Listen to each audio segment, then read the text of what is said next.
हमारे prime minister Narendra Modi make in India के through 2022 तक 100 मिलियन जॉब क्रिएट करने का वादा करते हैं, लेकिन ये भी पूरा नहीं हुआ। आपको विश्वास तक नहीं होगा कि 18% लोग बिना इनकम के इंडिया में जी रहे, जो एक बहुत बड़ी संख्या है।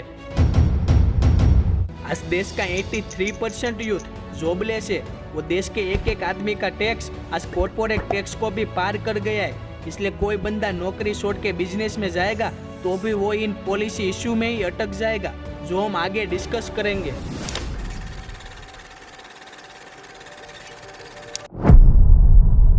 आज भले ही $3.5 ट्रिलियन की इकोनॉमी के साथ 7% की इंडियन ग्रोथ आपको दिखाई दे, लेकिन आज 3 में से एक ग्रेजुएट, 7 करोड़ गवर्नमेंट एग्जाम की प्रिपरेशन करने वाले छात्र, फैमिलीजेशन और रूरलाइजेशन का शिकार हुई बेरोजगार स्त्रियां, 93% MBA स्टूडेंट और इन जैसे 19 मिलियन लोगों का सिर्फ एक ही सवाल है कि संघर्ष से पढ़ा, ट्यूशन पढ़ा के मैं 2012 से ट्यूशन पढ़ा के अभी तक मैं पढ़ाई किया हूँ और मैं कुछ भी हासिल नहीं कर पाया। यदि मैं आज आपको बोलूं कि आपके आसपास 28 साल की वर्किंग पॉपुलेशन 2050 तक 50 साल की वर्किंग पॉपुलेशन में बदल जाएगी, ये मैं नहीं, यूनाइटेड नेशन पॉपुलेशन फंड का रिपोर्ट बता रहा है। इस मिडिल एज के कॉन्सेप्ट को भी हम इस वीडियो में आगे जानेंगे और इस 19 मिलियन लोगों के बेरोजगार के सवाल और उनके सॉल्यूशन एक एक प्रूफ और डेटा के साथ आपके साथ डिस्कस करूंगा। आज भारत में हर साल 1.5 मिलियन इंजीनियर पास आउट होते, लेकिन इन 15 लाख में से सिर्फ 2.5 लाख को ही जॉब मिलती है। लेकिन 2019 में तो 80% इंजीनियर जॉबलेस रह गए थे। आज इंडिया में जब एक मिडिल क्लास बंदा बहुत पढ़ाई करके IIT में एडमिशन लेगा तो भी इस बात की कोई गारंटी नहीं कि उसको जॉब मिल ही जाएगी। IIT कानपुर ने खुद रिवील किया है कि इस साल 2024 में 8000 IIT ग्रेजुएट को जॉब ही नहीं मिली। वर्ल्ड इकोनॉमिक फोरम के मुताबिक 5 में से एक इंजीनियर आज अनएम्प्लॉय है। सिर्फ 3% को ही जॉब पाने में सक्सेसफुल बनते हैं। इतनी बेरोजगारी के बाद भी हमारे प्राइम मिनिस्टर ये बोलते हैं कि पिछले 3 साल में 8 करोड़ न्यू जॉब हमने क्रिएट की है। बीते 3-4 सालों में देश में लगभग 8 करोड़ नए रोजगार मिले हैं। लेकिन ये 8 करोड़ सिर्फ वर्कफोर्स की संख्या का एक डेटा है, जो 2020 में 56 करोड़ से 2023 तक 64 करोड़ बढ़ गया था, वो भी सिर्फ कोरोना की वजह से, जिसको SBI ने खुद बाद में पब्लिश किया था। इन पूरी वर्कफोर्स में से ज्यादातर डिलीवरी बॉय, टेयर कॉलर्स और कंस्ट्रक्शन वर्कर का काम करते हैं, जो हमारी गवर्नमेंट के लिए आज सबसे बड़ा एक फेलियर है, इसे समझना होगा। लेकिन यहाँ पर प्रॉब्लम सिर्फ न्यू जॉब डेवलपमेंट की नहीं है, सबसे बड़ी प्रॉब्लम है लेस स्किल की, जो हर स्टूडेंट को समझनी होगी। नारायण मूर्ति के मुताबिक इंडियन कॉलेज सिर्फ 25% क्वालिटी इंजीनियर प्रोड्यूस करता है। स्किल गैप आज इतना बड़ा है कि 95% इंजीनियर कोडिंग तक नहीं कर पाते। 90% हमारा यूथ मैथमेटिक फॉर्मूला ही नहीं सोल्व कर पाता और 75% को तो ईमेल भेजना ही नहीं आता। इसलिए AICTE की रिपोर्ट के मुताबिक 8 लाख बीटेक स्टूडेंट में से आधे स्टूडेंट को तो जॉब तक नहीं मिलती। AI के CEO इमाद मुस्ताकी का कहना है कि अगले 2 साल में ही इंडियन कोडर्स की जॉब खतरे में। आज 67% इंजीनियर को यही डर है कि AI की वजह से उनकी जॉब चली जाएगी। इसमें सिर्फ स्टूडेंट की भी गलती नहीं है। स्किल गैप का सबसे बड़ा रीजन जाता है हमारे एजुकेशन को। आज 3 में से एक टीचर के पास पढ़ाने के लिए क्वालिफिकेशन ही नहीं है। डिग्रियां भी वही लोग दे रहे हैं जो खुद स्किललेस है। टाटा TCS ने खुद ट्वीट किया कि 80,000 न्यू ओपन जॉब को पूरी करने के लिए उन्हें स्किल वाले लोग ही नहीं मिले, इसलिए वो जगह खाली पड़ी रही। आज सिर्फ 10% इंजीनियर ही अपनी जॉब को सिक्योर कर पाते हैं। इसका रीजन सिर्फ स्किललेस एजुकेशन है। ऑल इंडिया काउंसलिंग ने खुद रिवील किया कि वो हर साल 150 जितनी कॉलेज को बंद कर देता है क्योंकि प्रॉपर इंफ्रास्ट्रक्चर नहीं होता। लेकिन सवाल यहाँ पर यह है कि इन कॉलेज को सबसे पहले परमिशन मिल कैसे जाती है। मेडिकल में भी आज इतनी ही बुरी हालत है। 2024 में करीब 24 लाख लोग नीट एग्जाम देने पहुंचे इसी आस में कि डॉक्टर बन जाएंगे, लेकिन देश में सिर्फ 1 लाख MBBS की सीटें, बाकी की 27,000 BDS और 50,000 आयुष की सीट्स है। इसका टोटल करोगे तो भी 2 लाख सीट्स नहीं होगी और इसमें भी MBBS के प्राइवेट कॉलेज की फीस 25 लाख तक जाती है, जो एक आम मिडिल क्लास एलिजिबल होगा तो भी अफोर्ड नहीं कर पाएगा। बाकी के 7 करोड़ इंडियंस अलग जो हर साल गवर्नमेंट एग्जाम की तैयारी करते हैं। इसी साल यूपी पुलिस 60,000 पुलिस की भर्ती निकालती है और इसमें करीब 50 लाख लोग फॉर्म भरते हैं। इस आंकड़े से ही यूपी में बेरोजगारी का अंदाजा आ जाएगा। लेकिन ठीक से पेपर हो तो भी बात अलग है। पिछले 7 साल में 70 पेपर लीक हो गए, जिसमें 1.5 करोड़ विद्यार्थी अफेक्टेड हुए। इस साल नीट 2024 का पेपर लीक का मामला सामने आया, जिसमें कई जगहों पर इस एग्जाम को फिर से कंडक्ट कराया गया, जिसमें 145 स्टूडेंट के 720 में से 700 प्लस मार्क्स थे, जो आज तक नीट के इतिहास में कभी नहीं हुआ। देश की number 1 medical college AIIMS Delhi में 132 MBBS की सीट से, मतलब कोई मेहनत करके 700 प्लस मार्क्स लाएगा तो भी देश की टॉप कॉलेज में वो नहीं पढ़ सकता।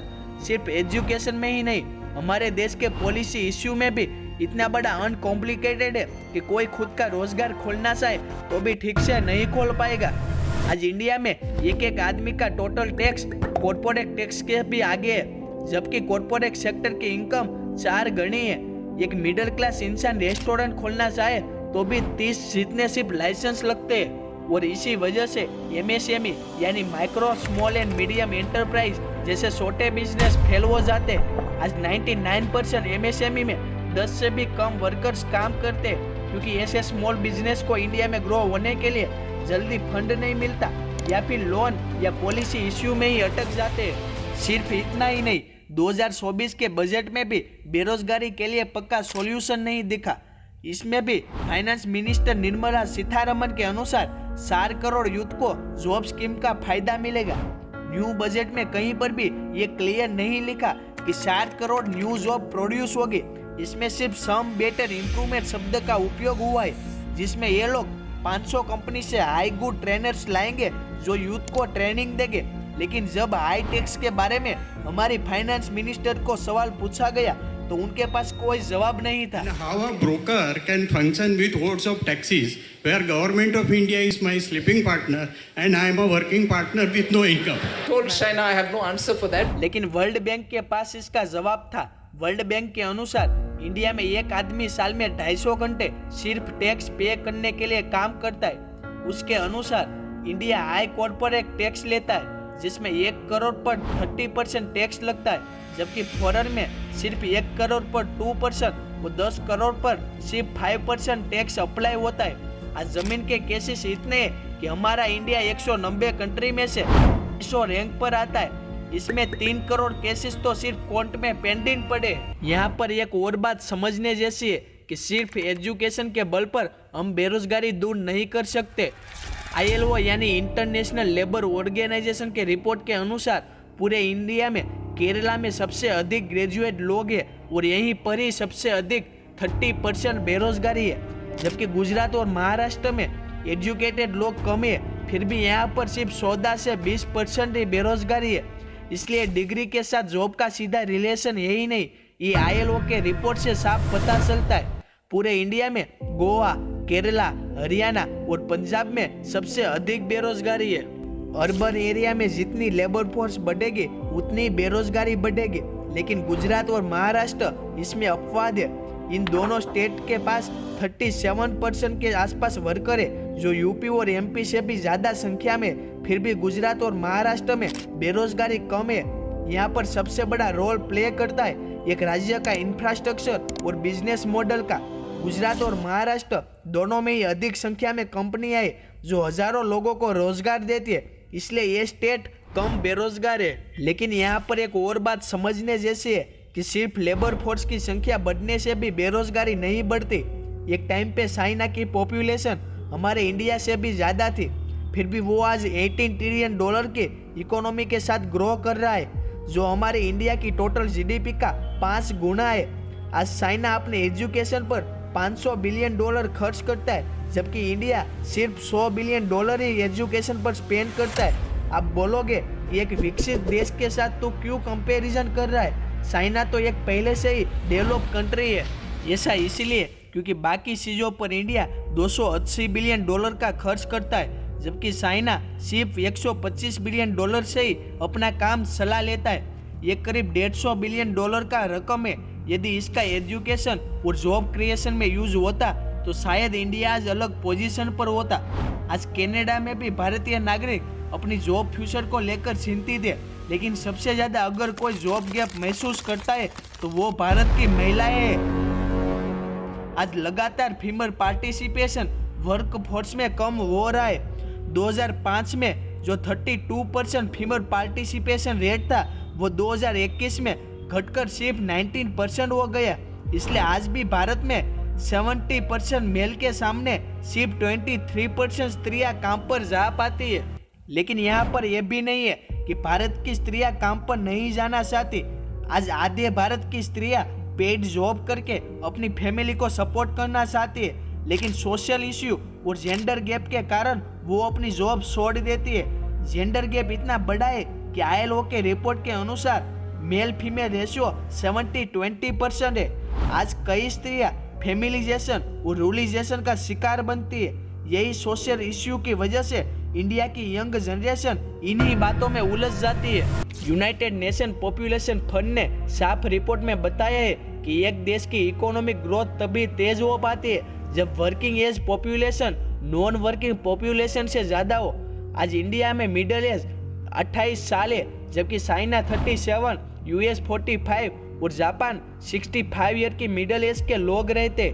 यहाँ पर मिडिल एज का मतलब है वह एज के लोग जो देश में ज्यादातर उसी उम्र के आसपास के लोग रहते हैं। इसे काउंट करने के लिए यंग एज और ओल्ड एज को 2 से डिवाइड कर दिया जाता है। एक साइड इंडिया अपनी 28 साल के 80 मिडिल एज पर है, लेकिन सबसे बुरी बात यही है कि ह्यूमन डेवलपमेंट इंडेक्स में हमारा रैंक 130वां है, जो साफ दर्शाता है कि इंडिया के लोग बहुत बुरी हालत में। यदि इस यंग जनरेशन का इस्तेमाल ठीक से नहीं किया तो यही यंग पॉपुलेशन 2037 आते आते 28 से सीधा जंप करके 48 साल की मिडिल एज पर इंडिया पहुंच जाएगा। आज बेरोजगारी की समस्या इतनी बड़ी है कि यूनाइटेड नेशन पॉपुलेशन फंड के हिसाब से 40% लोग आज भी गरीबी रेखा में जीते और 18% लोग बिना रोजगार के ही अपना जीवन जीते।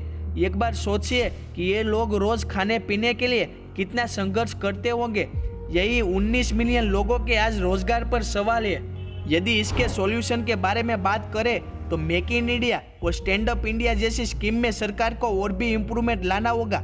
एजुकेशन में स्किल बेस्ड सिस्टम को प्रोड्यूस करना होगा। यदि आज कोई सिर्फ डिग्री के भरोसे पढ़ता है तो मानकर रखिए कि अगले बेरोजगार वही आदमी बनेगा, उसमें कोई शंका नहीं। ओपन AI के CEO के मुताबिक AI के साथ हमें कोई एग्जिस्ट करना होगा। यदि AI जॉब खत्म करेगा तो न्यू जॉब क्रिएट भी करेगा। इसके अलावा सबसे बड़ा रोजगार का श्रेय अगर किसी को जाता है तो वह है सड़क के किनारे रही होटल, दुकानें और MSME जैसे छोटे बिजनेस का, जो कई लोगों को इंडिया में रोजगार प्रोवाइड करते। यदि MSME को सरकार सपोर्ट करती है तो एक अलग ही रिवॉल्यूशन इंडिया में देखने को मिलेगा।